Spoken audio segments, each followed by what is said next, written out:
கைலை மலையானே போற்றி போற்றி. திருச்சிற்றம்பலம். அடியார் பெருமக்களுக்கு வணக்கம்.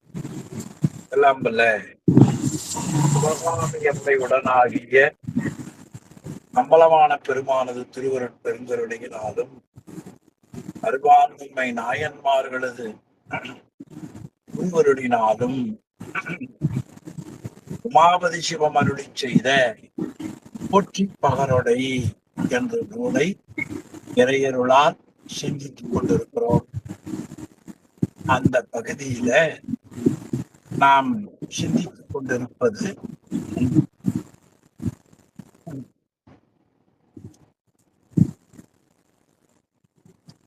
பதினோரு போற்றி வரை நாம் நிறைவு செய்திருக்கிறோம் என்று நான் கருதுகிறேன்.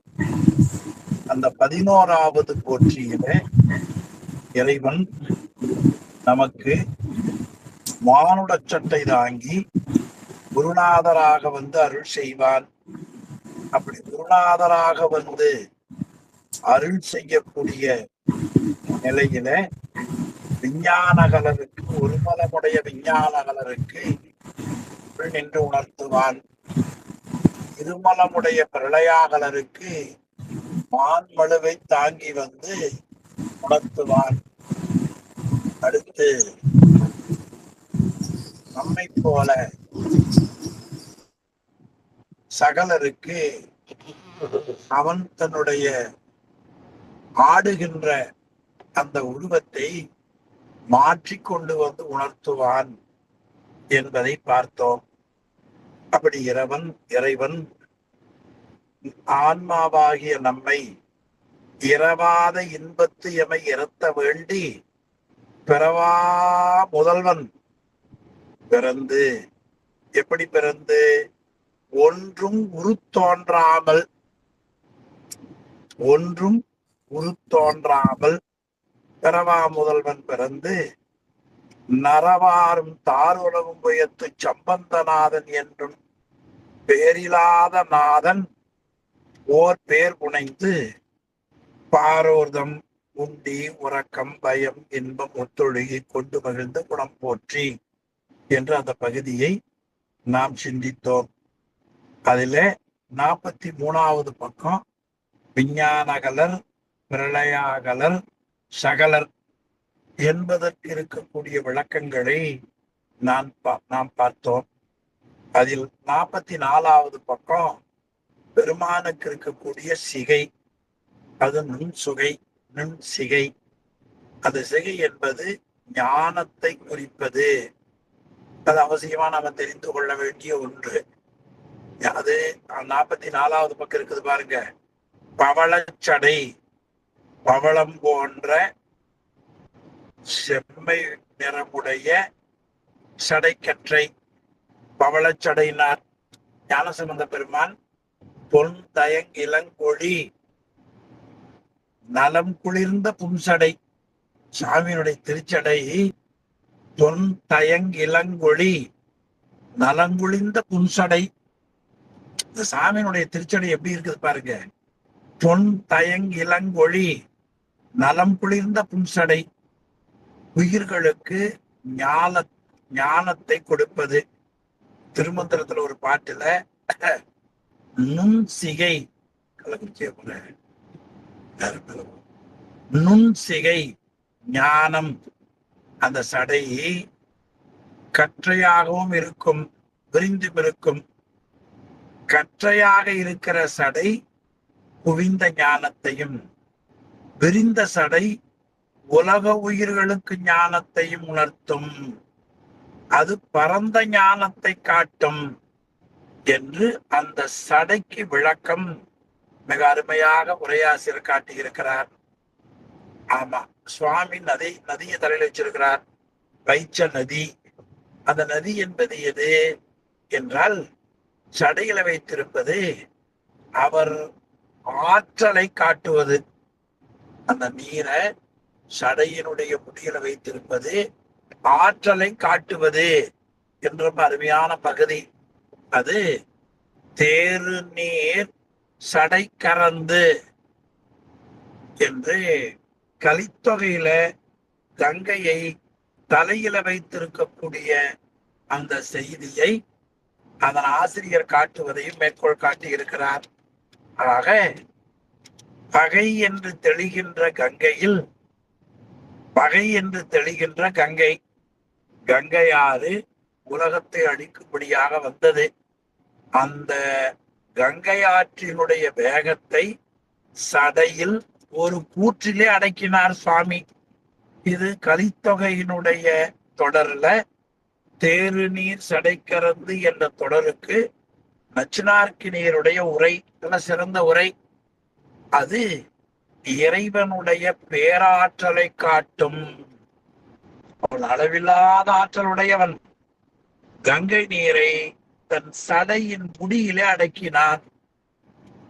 அதனால் அந்த சடையையும் மறைத்து வந்தார்.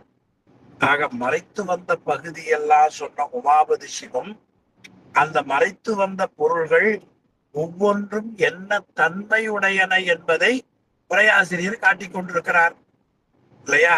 இனி மதிக்கொழுந்து ரொம்ப அருமையானது. அந்த பவளம் போல சடையில் பிறைச்சந்திரனை வைத்திருப்பார்.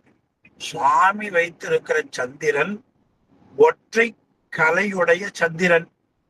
ஒரே கலைதான் இருக்கும். சந்திரனுக்கு 15 கலை. அதுல ஒரு நாள் அதை அருமையா காட்டார் ஆசிரியர். முதல் நாள் பிறையைத்தான் இறைவன் சூடியது. அது கொஞ்சம் நல்லா ஞாபகம் வச்சுக்கலாம். இறைவன் சூடியது எது? ஒற்றை கலையுடைய பிறைச்சந்திரன். ஒரே நாள், முதல் நாள். அதை அமாவாசைக்கு அப்புறம் பிரதமைம்பாங்க. அமாவாசை வருது இல்ல, அமாவாசை மறைநாள், பௌர்ணமி நிறை நாள். மறை நாளுக்கு அப்புறமா வருவது முதல் நாள் பிரதமை.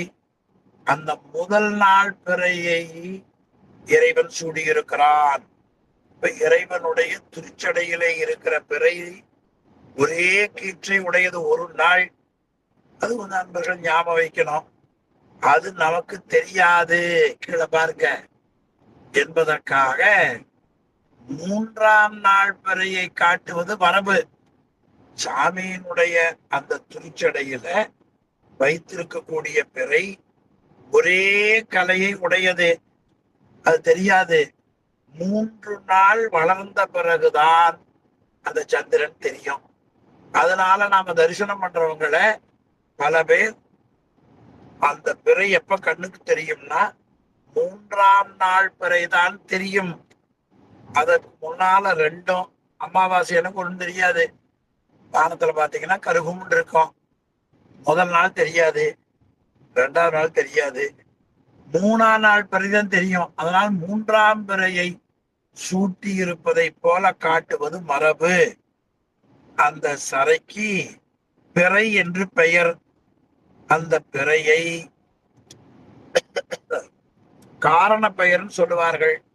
பிறத்தலால் பிறை காரண பெயர். ஏனைய கொழுந்துகள் எல்லாம் பாடுகிற பொழுது பிறையாகிய கொழுந்திற்கு அந்த பிறை சடையின் முடியின் மேல இருந்ததால் வாட்டமில்லை. வேற எங்காவது இருந்திருந்தா வாட்டம் இருந்திருக்கும். சடையின் முடியின் மேல இருந்ததால் அதற்கு என்ன இல்லை? வாட்டம் இல்லை. அது கிராமத்துல ஒரு பழமொழி சொல்லுவாங்க, கரவழி அண்டுனா காகம் பொன்னிறம்பாங்க. கரவழி நல்ல நெல்லு விளையிற இடம். அங்க ஒரு காக்காய் இருந்ததுன்னு வைங்க, அதுக்கு ஏதாவது நெல்லுக்கு பஞ்சமா? நல்லா கொத்தி கொத்தி சாப்பிடும் நெல்லு. அந்த நெல்லை சாப்பிட்டு சாப்பிட்டு பஞ்சம் இல்லாம இருக்கும். கருப்பாய் இருக்கிற காக்காய் நல்லா சாப்பிட்டு சாப்பிட்டு தங்க கலர் ஆயிருமா. இது ஒரு கிராமங்கள்ல சொல்லுகிற முறை. அந்த முறையில இந்த சடை சுவாமியினுடைய முடியில இருப்பதால அதற்கு எந்த விதமான மாற்றமும் இல்லை. பட்டினத்த சுவாமிகள் தூ மதி சடைமிசை சூடுதல் தூ நெறியாம் அது யான் அமைத்தவாறே என்று பட்டினத்தாரும் அந்த சடையை போற்றி இருக்கிறார்கள். இறைவனுடைய திருவுடம்புல இருக்கக்கூடிய சடை, கங்கை, கொன்றை, இதெல்லாம் ஒவ்வொருவரும் ஒவ்வொரு விதமான நிலையில போற்றி இருப்பார்கள். பட்டினத்தார் போற்றி காட்டினார். இனி பாம்பை பற்றி காட்டினார் உமாபதி சிவம். அச்சம் அற ஆடும் அரவு. அச்சம் அற ஆடும் அரவு. பயமில்லாம இருக்குது பாம்பு. அது எல்லா நேரமும் போய் நம்மள புசு புசுன்னு துன்பப்படுத்துகிறது. தலையில ஒரு பாம்பு, கழுத்துல ஒரு பாம்பு, அப்புறம் மார்புல ஒரு பாம்பு, கையில பாம்பு, பிறகு கால்ல பாம்பு, இடுப்புல பாம்பு, சுண்டு விரல் மோதிரத்திலையும் பாம்பு. மோதிரம் பாம்பு அணிஞ்சிருப்பார். அந்த பாம்பு எங்கெங்க இருக்குதுன்னு ஒரு பட்டியல் போட்டார் பாருங்க. இறைவனுடைய சடை, தோள், மார்பு, வயிறு, மணிக்கட்டு, இடை, கால், எல்லா இடங்களிலேயும் பாம்பு அவனுக்கு அணிகலன். சிக்கலே இல்ல பாருங்க. இனி நெற்றிக்கண். இந்த நெற்றிக்கண் என்பது இறைவனுக்கு மட்டும் உள்ள ஒரு தனி அடையாளம், வேற யாருக்கும் கிடையாது.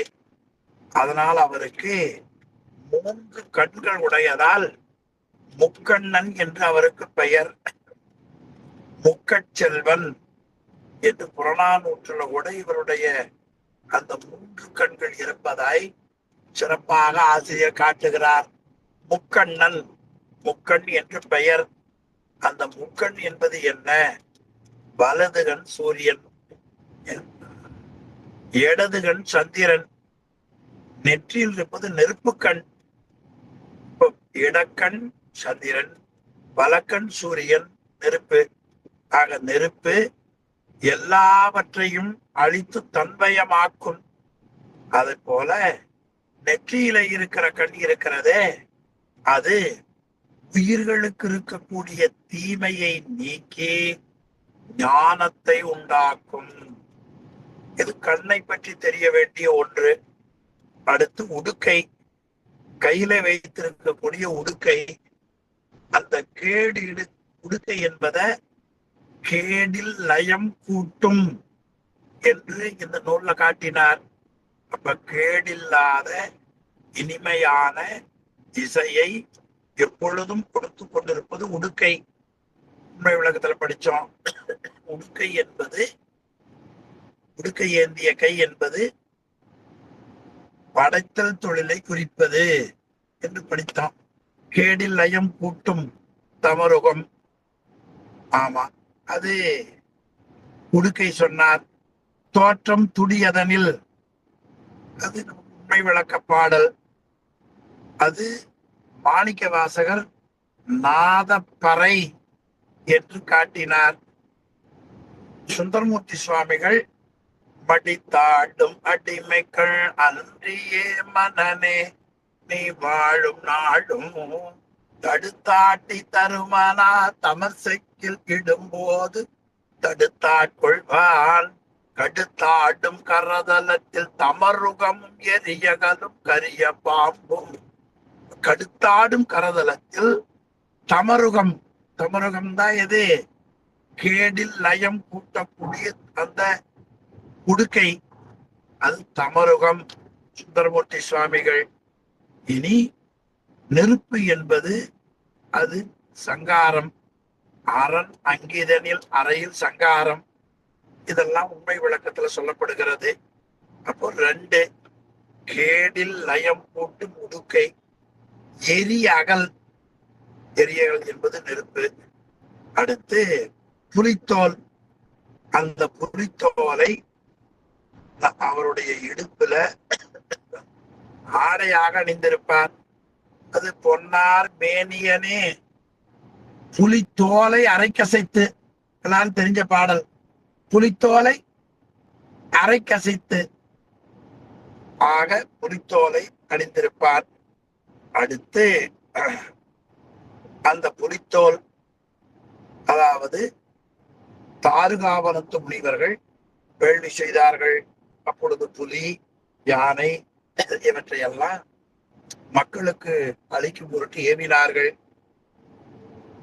சிவபெருமான் அதை தான் ஏற்றுக்கொண்டார். இப்ப இறைவன் அடியவர்களுக்கு வரக்கூடிய பகையை தான் ஏற்றுக்கொள்ளுவான், அது நமக்கு எடுத்து சுமப்பான் என்று திருவருட்பயன்ல படிக்க போறோம். எனவே அவன் துன்பத்தை தான் ஏற்றுக்கொண்டு இன்பத்தை கொடுப்பவன். இந்த முறையில் அவனுடைய உருவம் கடைசிய திருவடி, அதான் ரொம்ப நல்ல பகுதி, நாம் எல்லாரும் சேர்ந்து சேரக்கூடிய இடம். அந்த திருவடியை சொல்லுகிற பொழுது அந்த பாடல் இருக்கிறத அப்படியே படிக்காம கொஞ்சம் கொண்டு கூட்டி உரை பண்ண வேண்டும். ஆமா, அந்த பாடல்ல என்ன இருக்கிறது? வீட்டின்ப வெள்ளத்து அழுத்திவிடும் தாளினும் அடியார் உள்ளத்தினும் பெரியா ஒன் சிலம்பும் என்று அந்த திருப்பாடல் நம்மளால் இருக்கிறது. சுவாமியினுடைய திருவடி இருக்கிறதே, அது ஒரு திருவடி தூக்கி இருக்கும். தூக்கி இருக்கிற திருவடி இடதுகால், ஊன்றி இருக்கிற திருப்படி வலதுகால். அது முயலகன் மேல ஊன்றி இருக்கும். அந்த காலில் அடிப்பாதம், அது பாதி.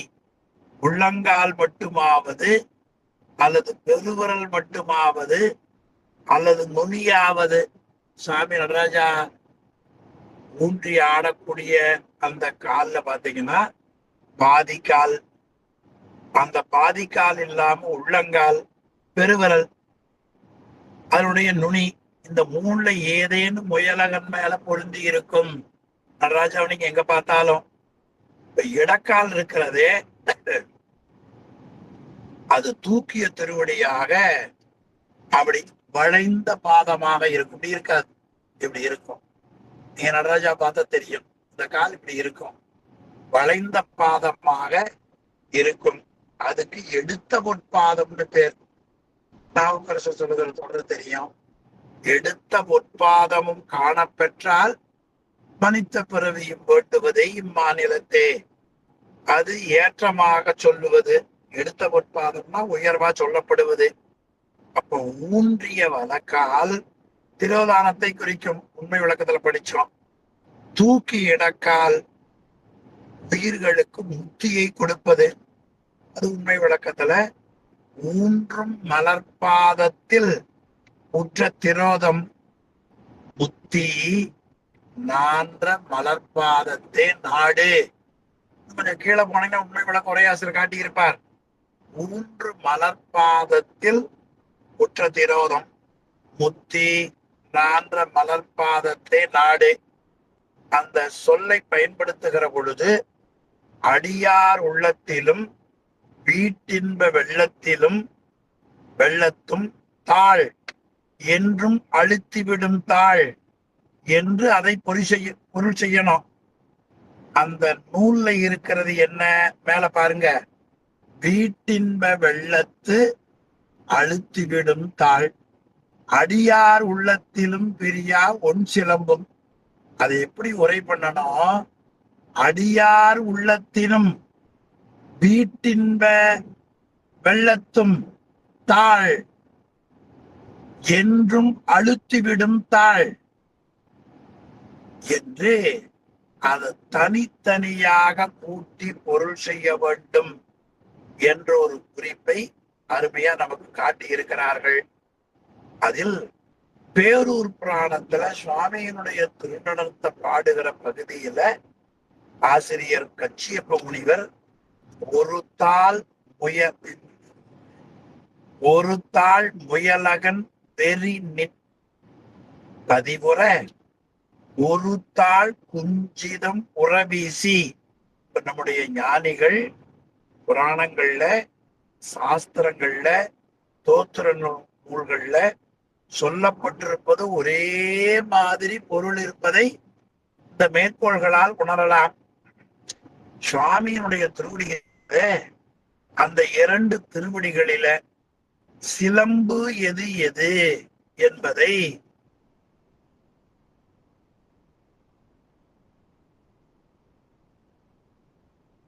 அருமை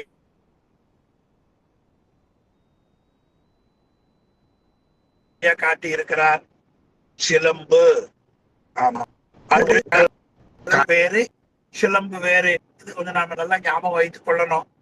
நீங்க பாட்டுல பாத்தீங்கன்னா, வீரக்கழல் உள்ளத்தில் பிரியா ஒன் சிலம்பு 2 சொல்லப்பட்டிருக்கிறது.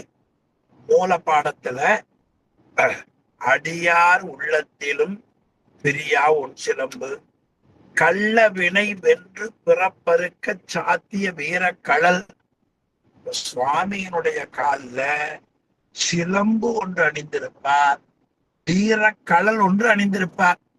இந்த 2 ஞாபகம் வச்சுக்கணும். சிலம்பு எப்படி இருக்கும்?